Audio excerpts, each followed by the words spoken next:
You've been invited to our conscious playground to play, to create, to access your flow, and to charge your inner being's light. Our physical world is full of manifestations, and isn't it fun when you get to go to a space where you get to visualize and share in a non-physical plane, where you can see things differently, remove obstacles, and connect to your highest, most exuberant self? Join Tomas and Lisa in our conscious playground and allow your soul to play. Let awareness, healing, and peace flow in your experience. Hello and welcome to our Conscious Playground with Tomas and Lisa. This is going to be a fun show with a lot of laughter today. Joining us from Charlottesville, Virginia is our very special guest, Elysia, who is originally from Olympia in Seattle, Washington. Now, she has been traveling around the country for the past 4.5 months, promoting 2 global men's summits that she herself has created. And she's interviewing people in partnership with horses to increase visibility for the equine industry. And Elysia is the founder of Global Equine Affiliates. And she's also a relationship coach and a clinician with all kinds of experience and laughter and fun in store for you. Oh yeah, see, there you go. We heard some of that. All right. Yes, Elysia, it's great to have you on our Conscious Playground. Welcome. Welcome. Thank you so much, Lisa and Tomas, for having me on your podcast today. It's already been a lot of fun, and I look forward to getting to dive deeper into all of it with you.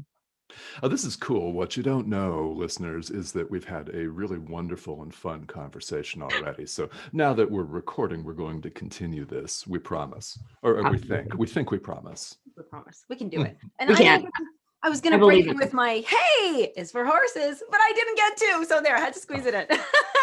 It's very, very important. Yeah. I had an ex who we'd have that joke all the time. And I'm not sure if swearing is allowed on this podcast. Go for it. But it's, hey, is for horses, one of us would say. And then the other would say, aren't you glad you're a jackass? No. You guys make that up? That's cool. We did, but we were kind of, yeah. Now it's out there. We're all going to use it. Yeah, it is. It's great. Yeah, and you know, as far as that reminds me of the movie Jackass and the MTV series. You remember that? I never watched it. I have a limit for like standards. Yeah. That's a little too much. Not to invalidate or shame any other person out there who might actually like that show.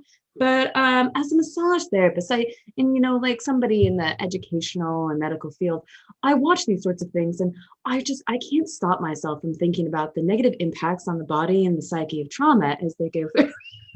Yes. Yeah. Yes. One can't help but imagine all kinds of horrid scenarios stemming from people with advanced degrees who reduce themselves to, well, infantile status with base humor, which is really funny. Yeah. It's true. It's important for us to explore our entire beings and really acknowledge our inner child at times, though in safe yet wondrous experiences. Mm-hmm. Yeah. So safe yet wondrous experiences. I'm wondering the safety now of your life and growing up, like, okay, she's got her head on straight, but she's out with the horses, she's traveling around. And because you mentioned a massage therapist, okay, now I have to ask this question. Did you become a massage therapist because you yourself had so many things you just had to, work out, or you want to understand? Was it a personal or for yourself, or did you want to help others specifically? Oh, this is a great answer. Thanks for asking. So I have an amazing mother who is not a massage therapist, but she's incredibly nurturing. And I have 2 younger brothers. And so when I was a child, every night before bed, she would give my brothers and I massage before bed and tell us a story. And she had my youngest brother at some point, like it just became like really, I think, overwhelming and busy. And, he probably cried or something. And then me being the nurturing sister that I was, they're older now. They don't need as much nurturing from me. Like I would like to still nurture them, but they're like, we have like wives and kids and stuff. And we like live really, no, we're good. So, but when I was 5, they still let me get away with it. So we're 2 and 4 years apart. And so I would give my brother, Dan, who's 2 years younger than me, I would give him a massage and tell him bedtime stories every night before bed when my mom was busy. And so I would just and we just continued that on for years. And as I got older, I was just that kid that everybody asked for a massage from. And my stepmom used to work in a radio station, as the director. And so she wore high heels. And when I was up in Seattle with my dad and my stepmom, she'd come home from work or whatever, and I would massage her feet for her. And then, in school, I'd give people massages. And then I was in college. And one of my buddies was working with a guy that was going to massage school. And he's like, Lisa, because back then people would call me Lisa instead of Elysia because a lot of people couldn't pronounce. Yes, exactly. Couldn't pronounce Elysia. Oftentimes you can date when somebody met me by what they call me because I have lots of nicknames, but Lisa is the most foundational one. So my friend was like, Lisa, you're always giving people massage for free. Why don't you just go to school for it? And at the time, $60 an hour is the base pay for a massage therapist back in the year 2000 or so. And I was like, well, that sounds like easy, good money to me. And I was struggling a little bit with my AA at the time. And I was engaged to a great guy from the age of 19 to 21, and then we broke up, and I've actually never been married, but that's another story. And so my fiance and I moved up to Seattle, where we painted houses for my father professionally, because he still has that job. Like my dad has had a house painting company for forever. So I painted houses and until I went through massage school, and then I eventually transitioned to working for Starbucks, as most people do at some point in their lives when they live in Seattle. It's like Starbucks, Microsoft, or Amazon. It's just what you do. But yeah, so that's the long answer to that. And when I was young, when I was 5 years old, I believed that I was such a strong spirit that I could hold the whole world's pain as well as my own, so that nobody in the world would ever have to hurt. Oh, wow. Okay. Atlas. Yeah. So that's what I believed with all of my being. And so what's interesting and I was really just intuitively good at massage and energy work. And what ended up happening is I took on a lot of somatic issues from people, headaches, stomach aches, all these sorts of things, until I learned how to ground when I was 19, which is a really long time. And so I was sick all the time. I didn't I would count the days that I felt well instead of the days that I felt sick when I was younger, all the way through high school. Oh, wow. And that was a journey into healing all its own. But then I just stopped doing so much energy work and just focused more on the manual aspect of massage, and learned how to have better boundaries and and all that good stuff. And now what I do with horses and with the men's summits and everything else is that I helped create that space to facilitate people empowering themselves instead of me having to take everything on so that people don't have to hurt. I teach people emotional regulation and accountability without shame or invalidation, and really being able to come to a neutral space and still feel the breadth of emotions, but not have it consume you. How to transmute the energy from that experience, knowing that you can only control yourself. We can't control other people. And so blaming others for our personal emotional reaction to an experience of words or actions doesn't actually help anything. It's really just understanding what your value is, what you're worth, and how you want to work through life in integrity, and keeping yourself and others safe by giving them autonomy to handle their own shit. Yes. While you have the accountability and autonomy to handle your own.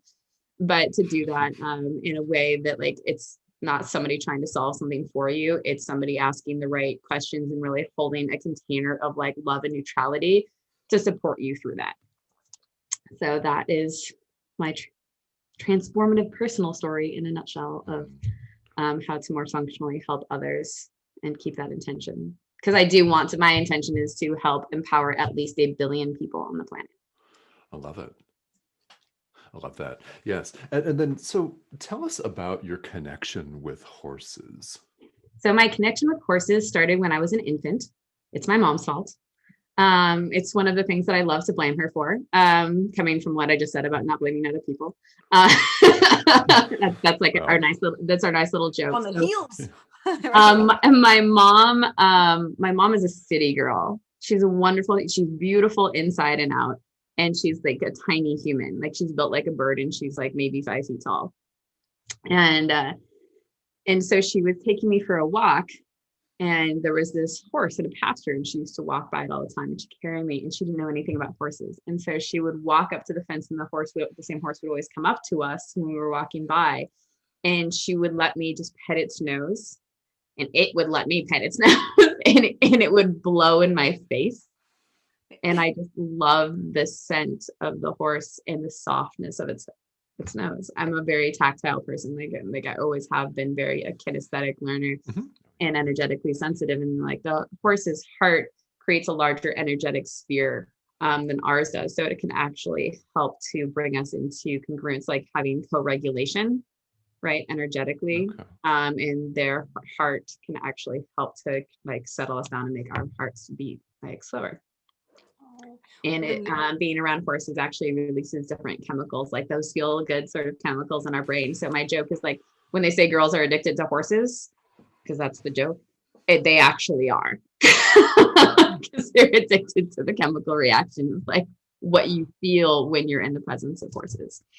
You mentioned the nose, how velvety and soft, and that's something I've known. I went to places and got to be introduced to horses as a young age. And I remember when I was in my 30s, I was on a date. It was one of our first dates. And I said, why don't we go to see horses? And he was a city boy and he had never seen a horse, never touched a horse, never. And here's this big, muscular man, almost, he's like a nervous and everything when he finally touched his little nose and it was so soft and velvety. And I just, to witness that, what people feel like when they touch and connect with this incredible, like angelic softness.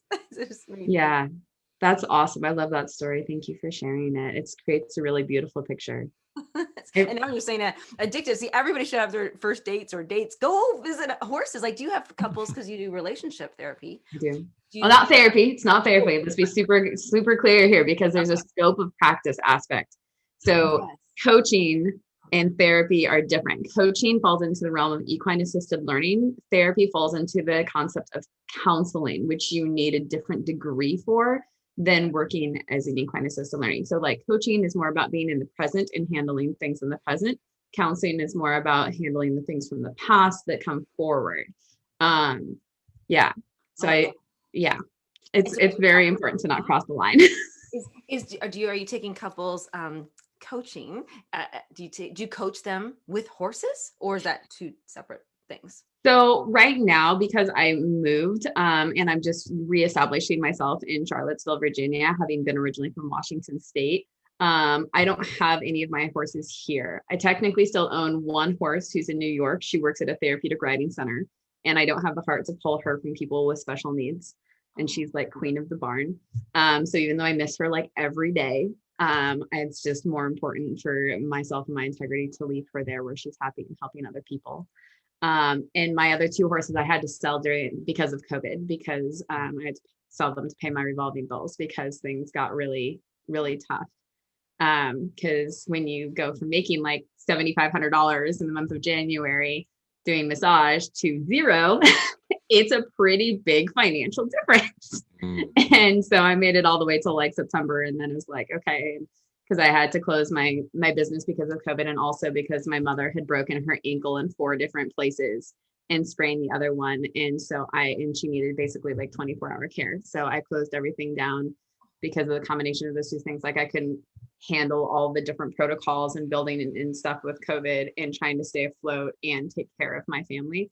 So I took care of my family because my mom is always, because I'm a good person. And 2, because my mom is a great person and she's always taking care of all of us kids and everybody else.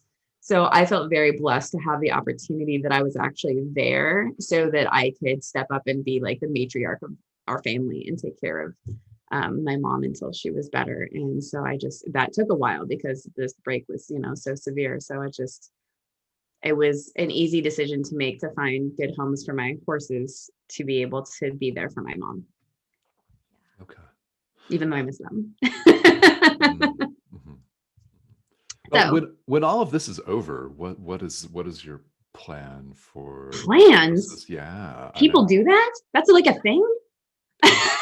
It can be. Now, your plan could be what you're going to do in 5 minutes. It can be real short term. Oh, fantastic. I'm going to plan to drink this water. This water is delicious. Beautiful. So, Beautiful. my plan is that I'm actually going to be hopping on the road again, which I'm really excited about because I have wanderlust like nobody's business. So I'm planning on going around to different barns in the United States, starting in July. So I'll be taking the northern route back to Washington State and seeing my family and some old massage clients and stuff like that, and getting the last little bit of stuff out of my parents' house, which they're super excited about. And then I'll come back down through California and come across the southern route to come back to Virginia. And I'm going to be hitting different barns and talking about communication and boundaries and how to try to facilitate there being less to no drama in your barn, because that's something we hear about a lot. So just like think of like your workplace situation, if you have drama at your workplace, but I'm focusing on the horses and people in that regard. So that the people and the horses can have the best experience possible, because it's really difficult to get to stay in present time if you're concerned about judging. If you're judging somebody else for like what they're doing with their horses, or their vet's there, or their farrier's there, and you're like, I think it should be done a certain other way. And or you're concerned that somebody's judging you, or you're busy judging yourself because you think that somebody's going to be judging you. You're like, no, I'm totally going to beat them to the punch. This is going to be great. I'm completely going to be present by my judgment. It's going to be fantastic. So would this be considered barn boundary basics? Oh, that's so good. I need to write that down. I wrote it down. Barn boundary basics. I like it. I like those things. You know what? As soon as you said that, years ago, I was a cow show owner, and I got to attend Beethoven in the Barn concert, where we had the Vienna's boys club. Yes, oh my gosh, I'm saying this wrong now. Choir coming over and singing. Wow, live music in the barn. It's just like, really cool. I renamed it the cow concert, but when you said the barn, I was like, oh my god, barn boundary basics. That's so funny. Yeah, no. So part of like that I love that story, and I actually did do a film. So I did some filming while I was on the road for 4.5 months. And one of the things I got to film that's still in editing, but will be out eventually, was a young man coming out who was a sound healer. And he did sound healing with horses, with chimes and sound bowl, like singing bowls. Oh, I have goosebumps. Oh my gosh. Oh, I want to Yeah, that's cool. It was like nothing I had ever seen before. And I am so excited to like finally put it out. And at some point I'll send it to you guys as soon as I have it like edited. But it was magical. And so, and with that, really getting to talk about the mind-body connection and in relationship to horses, because a lot of people don't necessarily think about how their energy and their physiology affects their horses. So on the ground, but especially under saddle, because a horse walking around balances itself naturally, but then you put a person on top of it, and then the horse has to balance itself and the person on top of it.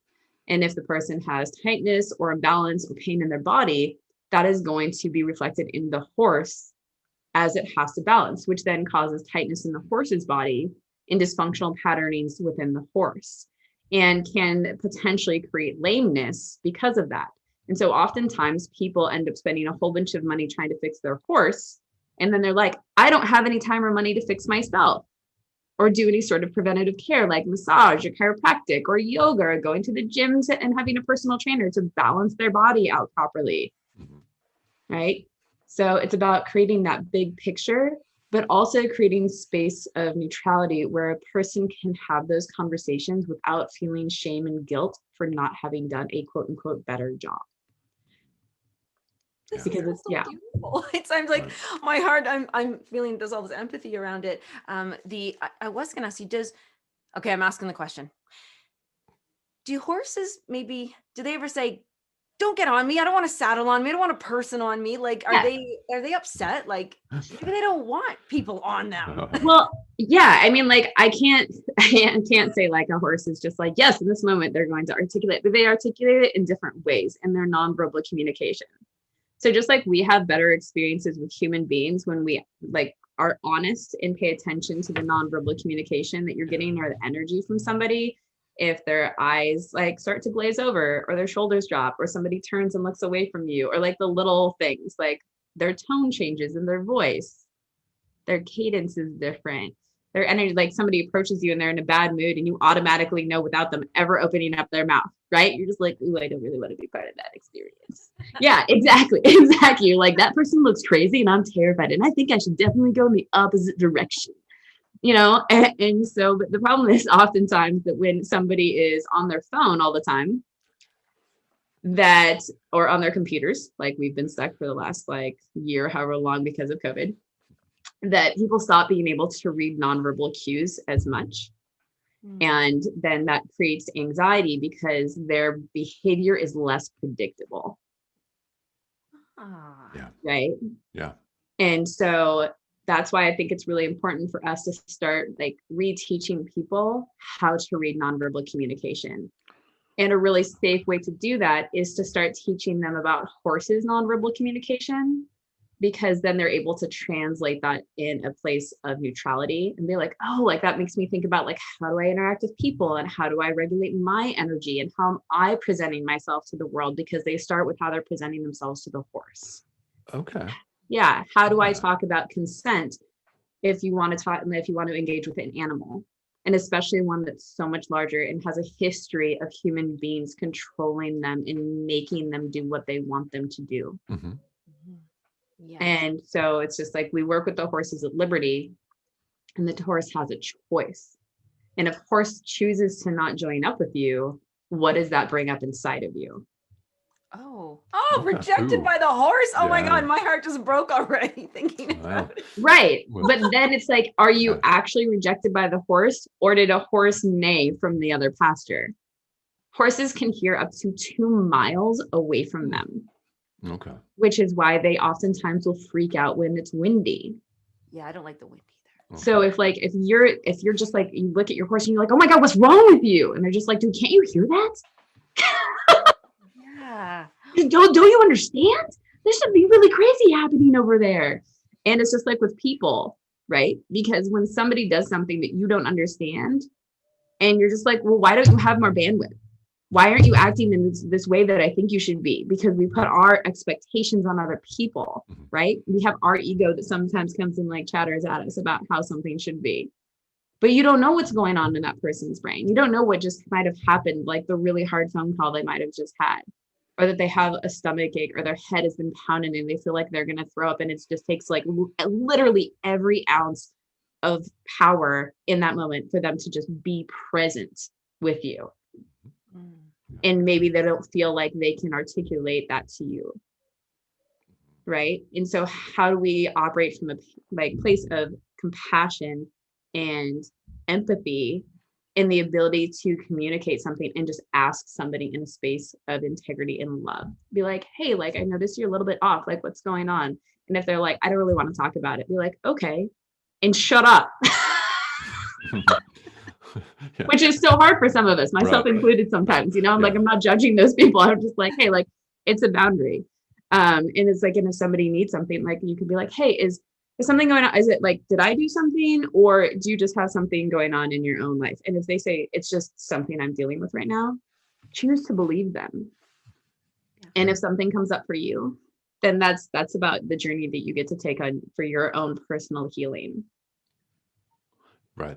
Yeah. And it's so interesting that you emphasize reading nonverbal communication, because we can just think of many people, each of us can think of so many people that don't do that well at all. Yeah. And even when you articulate something, like you start with a nonverbal communication, they're not getting it. And you're just like, articulate the boundary and they're not getting it. And then you're just like, oh my gosh, I don't mean to be a total bitch right now, but I need you to stop. And if you don't, I'm going to block you, and then you can have hurt feelings and deal with it on your own. But like, I've given you like 16 opportunities to like back up, and you're just like not hearing me. And so like, in part of that as well, though, is that there's multiple intelligence theory. We have 9 different intelligences. So people process information differently. So 2 people could literally believe the same thing and argue like all day long about it. Oh yeah. Because they process information differently. And most of us, I'd say, out of the human beings that I've experienced in life, is that like most of us struggle to like take a beat and step back and look at like the bird's eye view of what's going on and be like, okay, obviously they're not getting what I'm saying. Is there a different way that I can like work through this to try to offer it, you know? And sometimes we can ask somebody, be like, what do you think that I just said? Yes. Can you tell me what you just like, what you think that I'm saying or what you think that I'm meaning? And then you just go back and forth until you're like, kind of, or no, not at all. Or let me try and do this a little bit differently. But how do you do that with like patience and grace and on a timeline? Because like sometimes we don't have an hour to like run through something with somebody. And sometimes you just have to be like, I'm really sorry that we're not able to come to like a healthy conclusion right now, but I have to go and I'm willing to have this conversation with you later. And sometimes that's actually better because it gives people like breathing space to process. Yeah. Oh, and this also comes back to working with horses, right? Because a horse will give you lots of different opportunities before oftentimes they'll do something what people consider dangerous. Right. It's that way of giving you the finger. They're just like, it's not even that. They're just like, I'm trying to keep myself safe. Yes. And you're not hearing me. Mm-hmm. And that's on the ground or under saddle.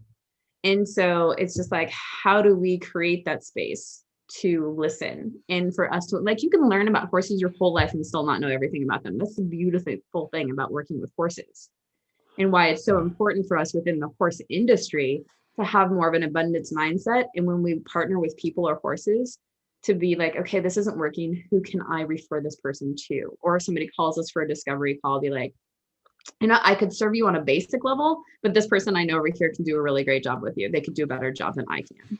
Or your personality and your learning style might like be better and more in alignment.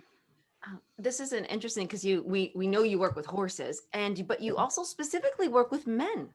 I do work with men. I work with women too, but I do have so I have a women's group called Phoenix Rising Women's Group. And then I have a men's group called Global Resources for Men. And I do not allow men in the women's group, and I do not allow women in the men's group. And I think that's really important. And then I have Resiliency Rocks, which is like men and women can be in that together. And then I have the Global Equine and Equestrian Coaching for anybody that's specifically engaging with horses. Okay. Because relationship coaching, like, I don't know about y'all out there, but I don't know very many people that can use a little bit more work on communication and boundaries. Yeah, nobody. I mean, like even those of us that work on it all the time, like as a profession, we still have our moments. Okay, we are not perfect human beings. Like we still have our moments. Like our rebound rate might be faster and our communications and our ability to step back and then come to something, but like it's a period of growth. Like we should all be like working on ourselves, but also like loving ourselves in the present moment, because in the present, you can't be anything other than what you are. Yes. Yeah. Yeah. Exactly. Yeah. And so the reason that I created the men's group and doing the global summits for men is that on my YouTube channel, which is Horsepower Empowerment Through Connection, I started that at the beginning of the pandemic. In June, because I had jumped on a bunch of Zoom calls in the beginning while everybody was like, what are we going to do? And what I kept hearing from people was that they didn't feel like people really understood what it was that we did in our profession for equine assisted learning and mental health. Yeah. And that they felt really alone with where they were, because so many people with horses are more so in the country, not all of them, but like many of them. And you don't always get internet out there in the barn. Mm-hmm. And so I was just like, horses don't like internet. They're like, get that away. But yeah, so I was just like, well, you know, I like to talk to people. I could probably do a little something about that. because I'm a connector. I love connecting people all over the world. Like I talk to people at the grocery store, at the gas station. Like I randomly call people on Facebook that are in other countries. They're just like, I don't know you. And I'm like, that's okay. Give us 5 minutes. It'll be great. And most of the time people love it when I spontaneously call it. Every once in a while, I have people that are just like, I think it's really inappropriate that you just called me because I wasn't prepared for that phone call. I'm just like, don't worry, I won't do it again. Have a great day. Fine. It's the last time. We're not each other's kind of people. It's gonna be fine. Really sorry for disturbing you. My bad. I didn't gauge that one properly. You know, I can't be perfect all the time, just like I can't be funny all the time. You know, I feel like I get a solid 90%, but I just like to be a joker. Wait, but anyway, I have to fire a question at you because I wrote this down at the beginning. I love that you were so, I want to say bold, but I'm going to go with confident. Yeah, I'm going to go with bold too. Bold and confident. And you said, yeah, because I'm really good at that. And I was like, oh my gosh, I love that you just said that. So many people are afraid of saying, I'm really good at this and this and that. Yeah. And is that something that you find people are needing assistance with, even to, because they're constantly judging themselves, which you said, or judging others, or being judged? That is it would it be a fun daily practice? Would it be healthy for us to kind of wake up every morning day and say that what I'm really good at? Boom, that. 100%. So I actually recently did a post about that, about like something really uncomfortable happened to me that blindsided me, like out of nowhere. I was just like, what the actual F? And, and it took me like a minute. Like I was like, my whole body was shaking when it happened. Like it was a big deal. And so like I called one of my friends and she helped talk me through it and I slept on it. And the next morning I just like woke up and I was just like, nope, I am not letting somebody steal my power. I am not down with that. And I have control over my thoughts. And while that might be difficult at times, like it's my choice. And a lot of people forget that what runs through their mind is their choice. And sometimes it's like building a habit life, you know, and it can take time to rework that. And, but that's what real empowerment is: the ability to control one's mind and what goes through it and how you react to your external world based on your internal experience. And so I will be 41 years old next month. And I love being 40. It's freaking fantastic. 40s are awesome. And they're amazing. You just stop caring about other people's. Oh God, it's so great. Well, you can. That was my experience. I was like, we're done with all that. Like the young people can go through the natural process of giving a shit. But like, it is. It's like a natural part of development of being like, oh my God, everybody else thinks all these things. But I mean, I have those moments still too. Like I work through them a lot faster than I used to, which is great. So I was like making breakfast and I had this like beautiful feeling come over me.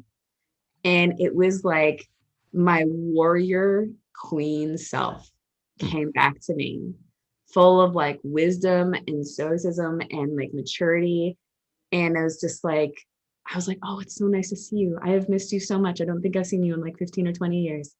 And it was just like refined. And I was just like, yeah, like people aren't going to get to mess with me anymore because I know who I am. I stand in my truth and integrity. I know that if I mess up in something, it's never out of malice. Like it's because I genuinely just missed something or was confused. And I always, if I do something that's wrong, I apologize humbly, genuinely. And then I try and take action to either like make amends if they're open to it, which they aren't always, and to like do a better job in the future. And I don't think any of us can ask more of ourselves or other people than that.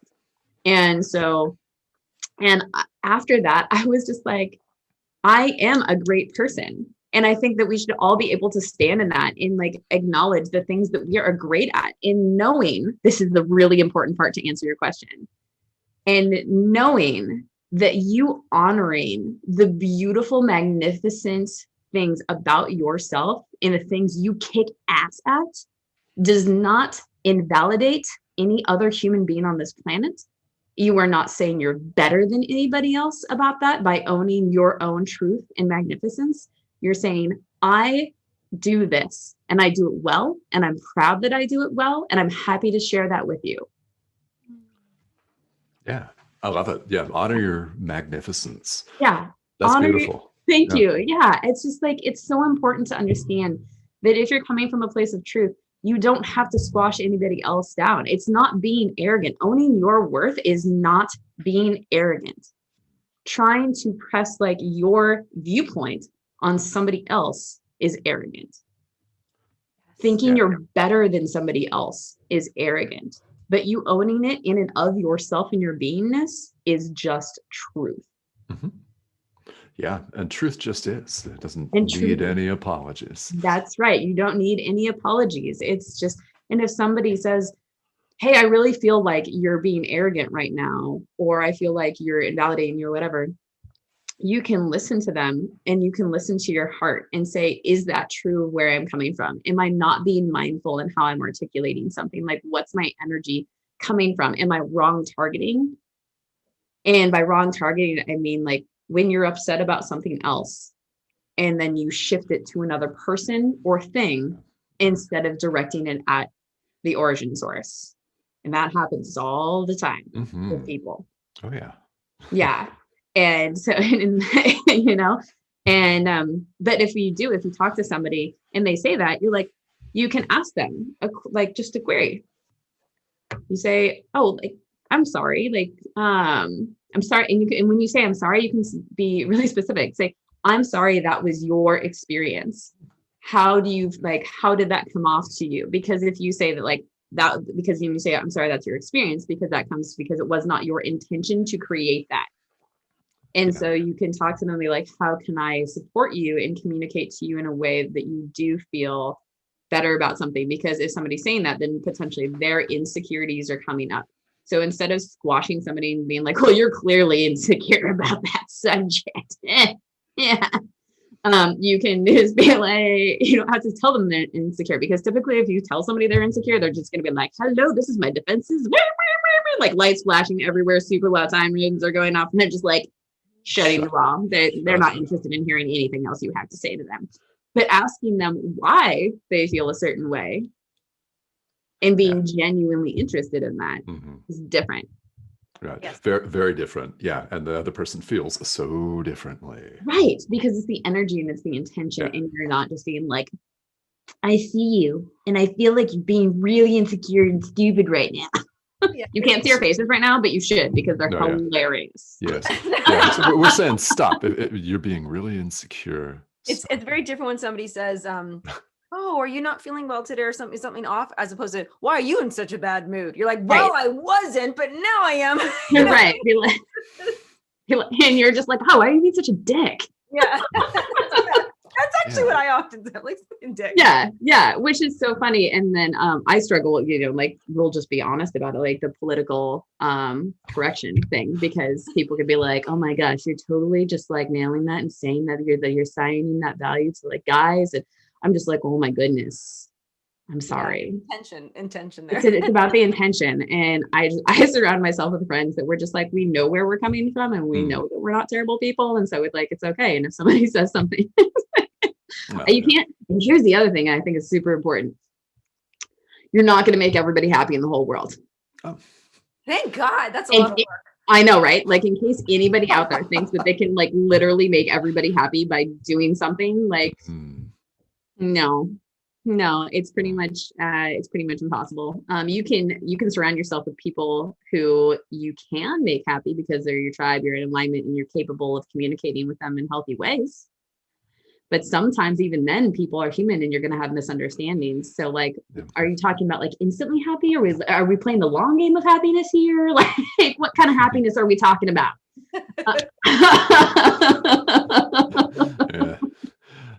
Yeah, it's different. Mid-range. We're talking mid-range happiness. Mid-range happiness, right? So we're just like, I'm not going to wait like 5 years to forgive you. We're going to give it like a week to 10 days. And then in the beginning here. Right. And we're going to talk about it. And then if you're still really pissed off at me, I'm going to be like, okay, I'm going to give this like 2 more conversations tops. And then if you still just can't handle it, we're going to like take like a 6-month break from being friends. I do this.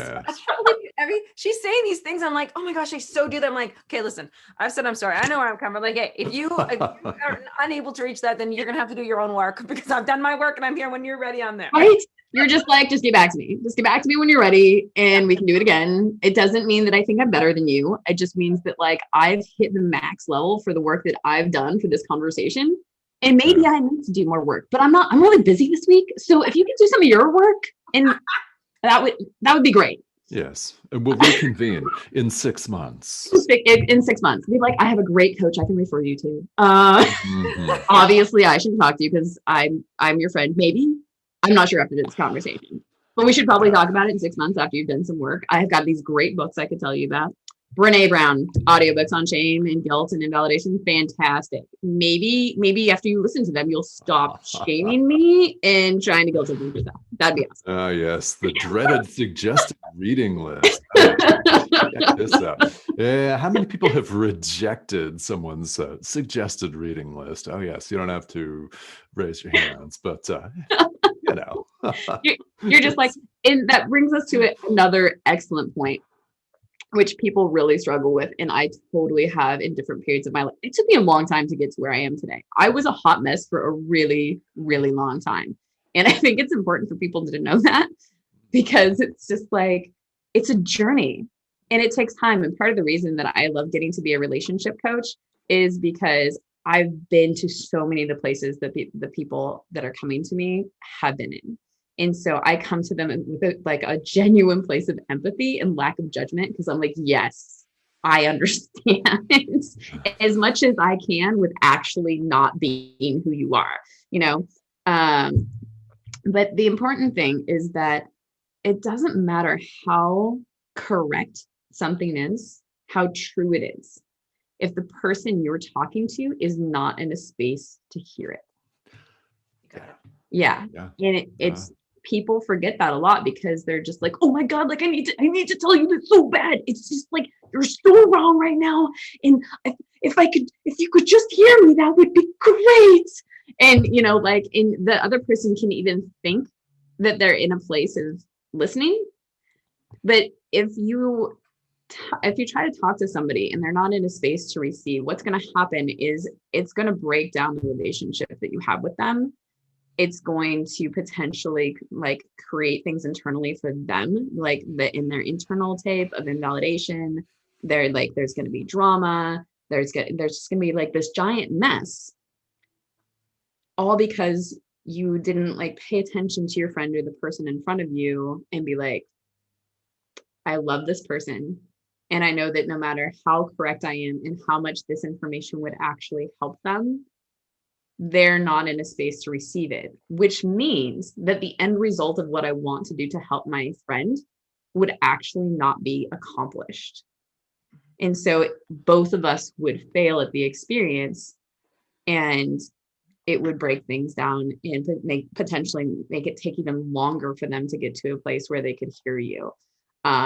And sometimes that means you have to hang up the phone or you have to walk away so that you can have the breathing space to be like, okay, I just need to recenter. I need to go do something else. And I need to have grace, love, and compassion and forgiveness, if necessary, for my friend in this moment, because they don't have the bandwidth to receive what they need to in this moment. And that's their journey. And that's where being like giving people autonomy is super important, but oftentimes really difficult. It's the same thing with raising children. Yeah. Like they might not be at the developmental stage that you want them to learn X, Y, or Z, and that you have to give them the autonomy to learn. And I don't have kids, but I went to school for 10 years for education, and I have a whole bunch of degrees in it, which people oftentimes forget about. I'm just like, it's fine. Yeah. It's just like, they're just like, oh, you're just a massage therapist. And I'm like, no. No. And they're like, oh, you're just a coach. Like, what did you go to? Are you accredited as a coach? I'm like, I'm not. I will tell you flat out, I am not accredited as a coach, quote unquote. I just have like 4 different degrees in education. and or like, yeah, you know. It's fine. It's not a big deal. It's like 4 or 5. Like, I don't even, I'm like, how many is it? It's like 5 degrees and like 3 certifications in massage or something. I don't know. It's a lot. Sometimes people are like, why did you go to college for so long? I'm like, oh, how much time do you have? That's a really long conversation. And I should just write a book or maybe have a TV series about my life, just about school. We could have like different seasons. You do Interesting. have a YouTube channel though, which is good. So I'm glad you started the YouTube channel. Actually, we Yeah. should get all the information so people are listening, going, "Oh my God!" Like I've already written down so many things that I can quote and post, and I love it. But where should people get a hold of you? Yes. So So much rambling. So people can find me at Global Equine Affiliates. So it's www.dreams, which is spelled in the archaic fashion, which is DREAMES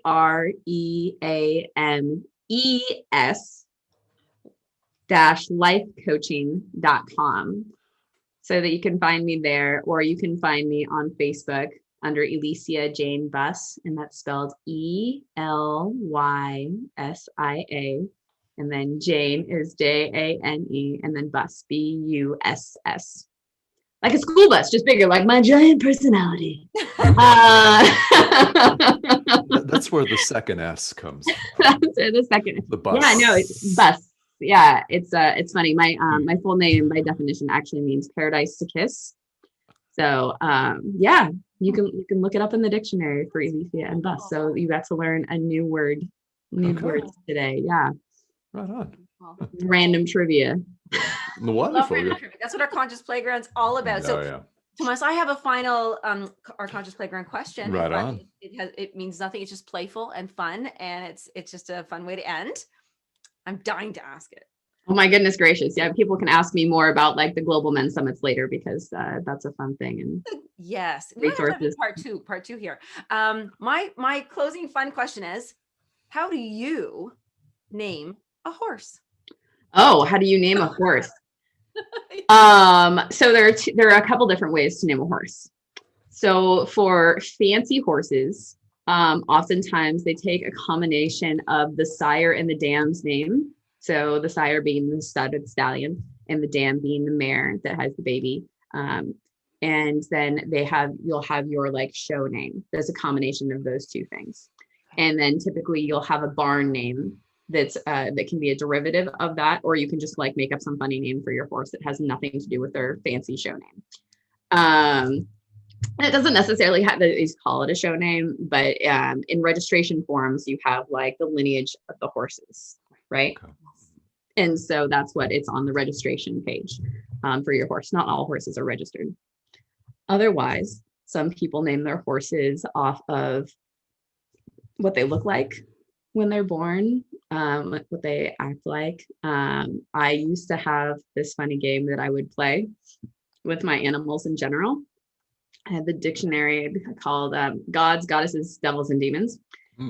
And I would think of the animal, and then I would close my eyes and I would flip through the book just for fun. And then I'd put my finger on a name and I would see what that meant. And oftentimes it would randomly be something that was truly in alignment with the character of the creature that I had. So that was something I did that was more fun in my younger years. But oftentimes like a horse comes to you, and I think sometimes people change the horses' names for what they feel like the horse like represents to them. Like it might remind them of a previous horse that they used to have, or what they want the horse to be like for them. So that's a very long answer to your short question. I love it. Thank you so much. It's a great question. That's really interesting. It's interesting the different ways that plays out. Yeah, most definitely. Well, Elysia, this has been so much fun. We have enjoyed our conscious playground here with you, and I've learned a great deal. And again, listeners, you can find Elysia at dreamslifecoaching.com. That's dreams with an E, DREAMES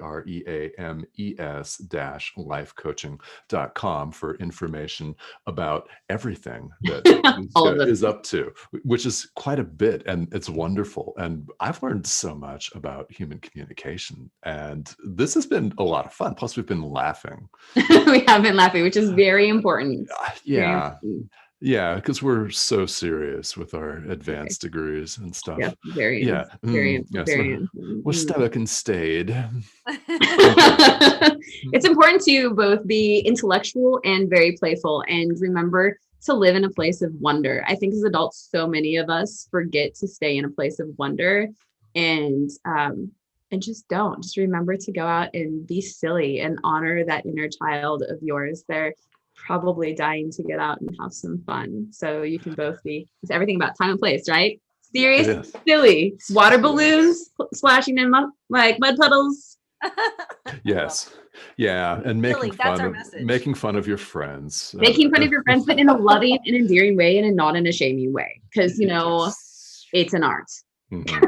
Yeah, it's an art. It's all an art, as we've talked about, the art of human communication and reading the room and everything fun. And yes, live in a place of wonder. I love it. Elysia, this has been so much fun. Thank you so much for joining us here today.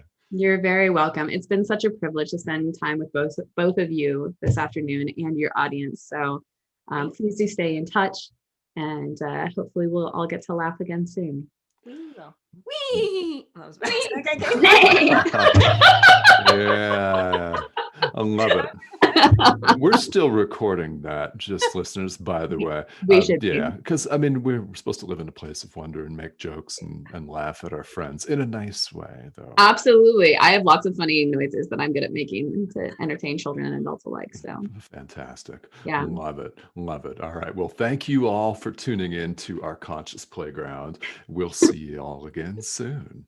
Have a great day. Thank you. You too. Bye.